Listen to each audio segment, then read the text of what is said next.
It's the concept of neuroplasticity in the brain. So if you were to think about it, most people brush their teeth with one hand. If you were to switch hands, it's going to be uncomfortable. It's going to feel awkward. And for about 2 weeks, you're probably going to stab yourself in the gums 100 times. However, over the course of that time, you're actually creating new neural pathways. So you can actually recreate and reshape different parts of your brain.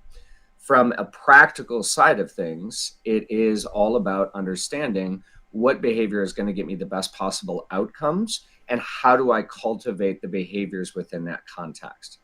We do encourage people to lean into their strengths and lean into their passions. Each of us has the four drives: the drive to acquire, the drive to learn, the drive to bond, and the drive to defend as part of like the behavioral elements assessment.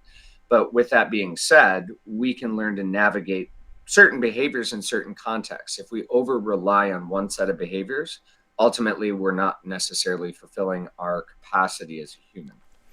And what are some of these, I guess, desirable behaviors that people are wanting to acquire? Yeah, so I'll use the context that Albino had set up. Working with CEOs, a lot of them are going to have a very strong drive to acquire. That's the fire element. So they're going to want to win. They're going to be competitive. They're going to be really kind of focused. But to Albino's point, how do we create more people centric?